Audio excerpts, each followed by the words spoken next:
Zimepatikana taarifa za kutisha kuhusiana na mipango ya kumng'oa madarakani makamu mwenyekiti wa taifa wa Chadema, Mheshimiwa John Heche.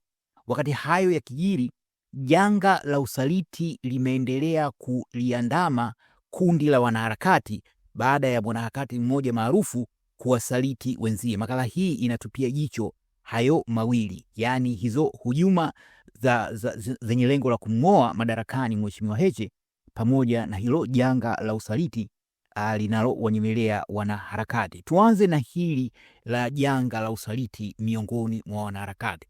Sasa majuzi mwanaharakati mmoja maarufu amewasaliti wenzie, na amefanya hivyo hadharani kwa kujirekodi na kutoa video ambayo ndani ya video hiyo kwa upande mmoja anamuomba samahani Samia Suluhu Hassan pamoja na vyombo vya dola, lakini pia ametupa lawama dhidi ya wanaharakati.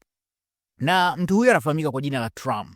Pengine wengi wenu mlikuwa mkimsikia. Alijitanabaisha kuwa ni kiongozi wa kundi lililokuwa likijiita TFF, Tanzania Freedom Fighters, na alidai kwamba kundi hilo limepata silaha, lina lengo la kukabiliana na watekaji na vitu kama hivyo. Lakini watu wengi walikuwa na shaka kuhusiana na yeye, hasa kutokana na kukosa umakini katika video mbalimbali ambazo alikuwa akiziweka hadharani. Lakini pengine video moja ndiyo hasa iliyozua shaka zaidi kuhusu mtu huyo. Alikuwahi kunukuliwa akidai kwamba mwanaharakati mmoja maarufu anafanya kazi na jeshi la polisi kwa lengo la yeye Trump kukamatwa.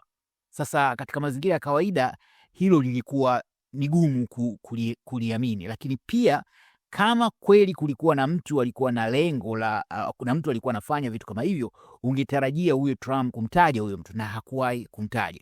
Kwa hiyo baadhi ya watu walikuwa na tafsiri kwamba labda huyu mtu katumwa, ndio maana ameanza kuleta hizi kama fitna dhidi ya wanaharakati. Lakini pia wakati lilipotokea jaribio la utekaji dhidi ya wanaharakati huko Kenya, alikurupuka na kudai kuwa yeye ndiye alikuwa mlengwa. Kwa hiyo akawa amepora ile story ya jaribio la utekaji dhidi ya wanaharakati walioko Kenya, na hakuwa yeye, kwa sababu jaribio awali lilimlenga Maria Sarungi na baadaye likamlenga Mshabaha ambaye ni msaidizi wa Maria Sarungi. Sasa huyu jamaa naye akasema kwamba lengo hasa la wale watekaji lilikuwa ni kumtafuta yeye. Kwa hiyo watu wakaona kama anatembelea upepo wa matatizo aliyowapata wenzie.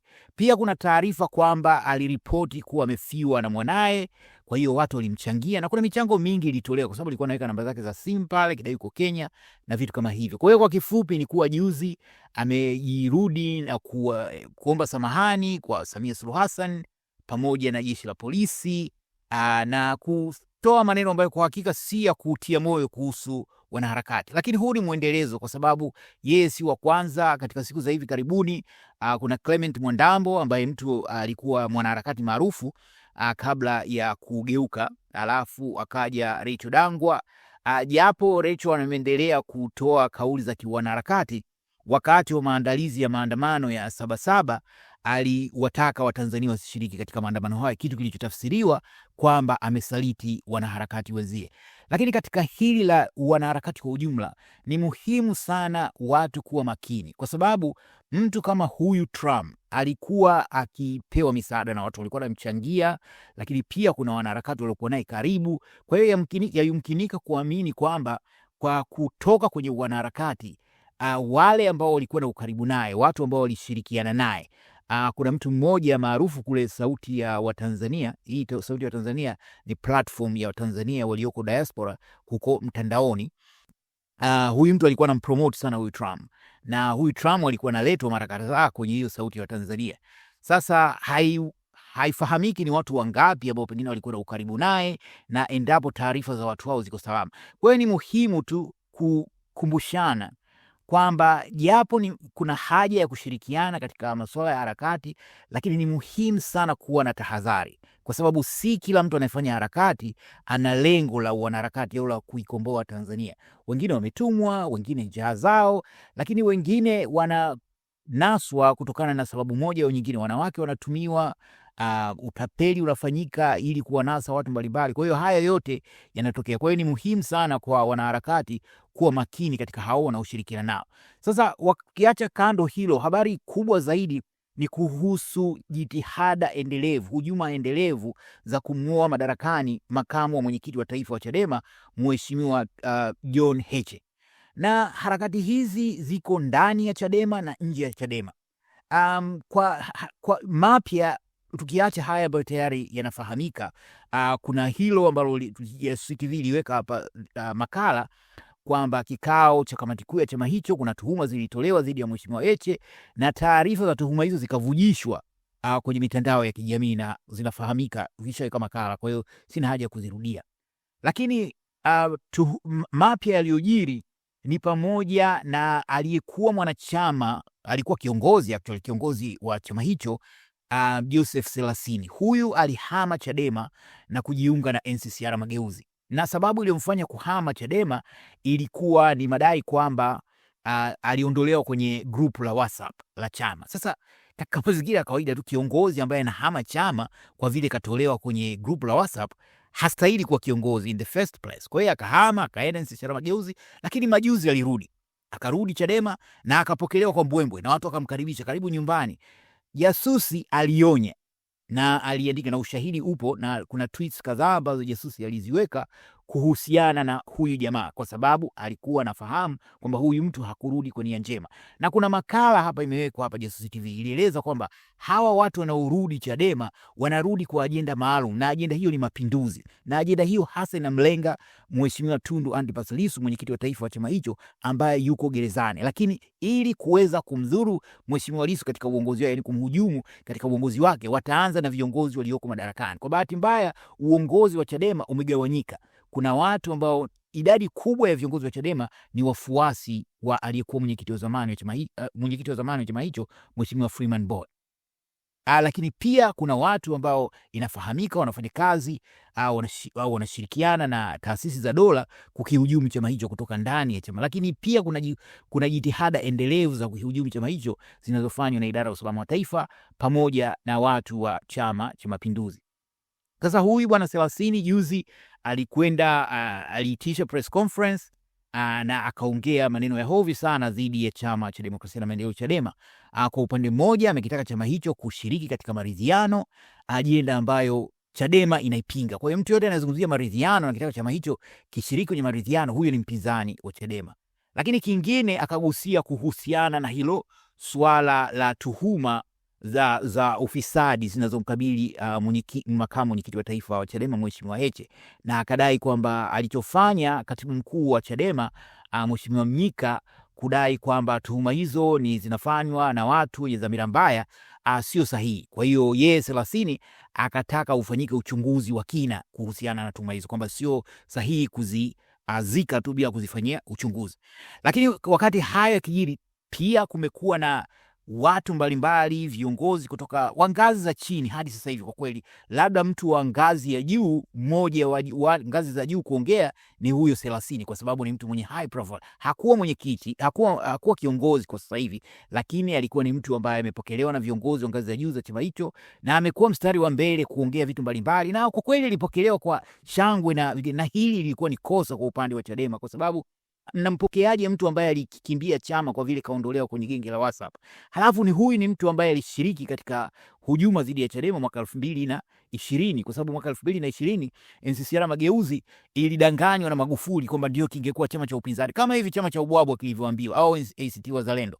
2020 waliahidiwa kwamba watapatiwa majimbo, watapatiwa magari na vitu kama hivyo, lakini wakaingizwa mkenge. Na huyu alikuwa ni miongoni mwa watu walioshiriki, ni watu walioshiriki kuhujumu Chadema, na kwa hakika ilikuwa ni jambo la kushangaza sana kumpokea. Changamoto kwa Chadema ni kwenye masuala ya intelijensia. Huko nyuma Chadema ilikuwa na intelijensia bora kabisa, na ndio maana hata watumishi wa idara ya usalama wa taifa huko nyuma, miaka ya nyuma, wakati wa utawala wakati wa kina Dr. Slaa wakiwa madarakani, kuna baadhi ya watumishi wa idara ya usalama wa taifa walikuwa na risk maisha yao, wanahatarisha maisha yao na kutoa taarifa za siri kwa chama hicho, na taarifa hizo ndio ziliwezesha Chadema kuibua tuhuma mbalimbali za ufisadi, Richmond, Kagoda, Buzwagi na vitu kama hivyo, kwa sababu chama kilikuwa kinaamini na intelligence yake ilikuwa bora na imara na inayoaminika. Lakini kwa sasa kwa kweli hali sio nzuri, intelligence ni dhaifu na pengine haipo. Ndio maana wanaibuka watu kama wakina Selasini wanapokelewa bila hata kuwekwa pengine katika mazingira fulani ambayo yanaweza kuepusha madhara kama haya. Sasa ameibuka pia binti mmoja na kutoa tuhuma, na tuhuma hizo zinahusu kuna video ambayo wameitengeneza. Endapo video hiyo ni akili mnemba au la muhimu ni kwamba video hiyo ni fake. Vyovyote itakavyokuwa, kama ni akili mnemba au ni halisi, ni fake na jina la Mheshimiwa Heche linatajwa. Sasa tatizo sio kutajwa kwa jina la Mheshimiwa Heche au video hiyo kuwepo. Chama chenye wanachama zaidi ya milioni 8 inawezekanaje kinaruhusu mtu mmoja kumchafua makamu wa mwenyekiti wa taifa wa chama hicho bila kuhofia, bila kuchelea matokeo? Na hili pia jasusi amekuwa likiongea mara kwa mara kwamba Chadema sijui ni upole au sijui ni kutojali, imefika mahala kwamba mtu yeyote anaweza kukurupuka. Kuna mtu ambaye alikuwa pia sio kiongozi, alikuwa ni kada maarufu wa chama hicho, Eriko Nyerere, anasababisha damage kubwa sana kwa chama hicho. Yeye ni miongoni mwa watu waliosambaza hizo taarifa za kikao kuhusu tuhuma za Mheshimiwa Heche. Lakini pia akaunti ya Twitter ya chama hicho ilidukuliwa, iliporwa, sio ilidukuliwa, iliporwa. Na sasa imekuwa channel ya TV inafika kama Royal TV. Na channel hiyo ndio inatumika kusambaza propaganda hizi sasa hivi dhidi ya Mheshimiwa Heche. Lakini yote haya yanawezekana kwa sababu watu hawachelei matokeo, hawaiogopi Chadema. Inawezekanaje chama chenye wanachama zaidi ya milioni 8 kisiogopwe? Nguvu ya umma iko wapi? Ile people's power imepotelea wapi? Kwa sababu namna fulani ifike sehemu mtu kabla ya kupokea pesa anapoenda kuisema vibaya Chadema au kumtukana kiongozi ahofie madhara, achelee matokeo ya kufanya hivyo. Lakini sijui ni upole, sijui ndio mapandikizo yamekuwa wengi ndani ya chama hicho, lakini kwa hakika hali ni mbaya. Sasa licha ya hiyo mimi nimeona hicho clip ambacho wamekitengeneza zile Mheshimiwa Heche ni cha uongo, ni fake. Hakina haja hata ya kukishare, na bahati nzuri hakijapata umaarufu mkubwa huko mtandaoni, lakini mtu anayekisambaza anafahamika. Kwa nini wafuasi wa Chadema hawajachukua hatua dhidi ya mtu huyo? Hilo wanalijua wao wenyewe. Hata hivyo pia kuna ajenda ya kumng'oa Mheshimiwa Heche kwa kutumia vikao halali vya chama hicho, na taarifa zinaeleza kwamba kuna wakati kuna jitihada za kufanya fundraising, yani kuchangisha fedha, ambacho Mheshimiwa Heche pia amehamasisha watu za mkutano mkuu wa chama hicho utakaofanyika Septemba. Mkutano huo ni miongoni mwa vitu majukwaa yanayolengwa kutimiza ajenda ya kumng'oa Mheshimiwa. Kuna fedha nyingi sana inamwagwa ili kutakapokuwa na mkutano huo ipigwe kura ya kutokuwa na imani dhidi ya Mheshimiwa Heche. Lakini pia kuna jitihada za kuitisha kikao kingine cha kamati kuu cha kumng'oa madarakani Mheshimiwa Heche. Jasusi TV itaendelea kuwahabarisha. Je, una maoni gani kuhusiana na? Karibu toe maoni yako hapo chini kwenye comment. Asanteni na kwaherini.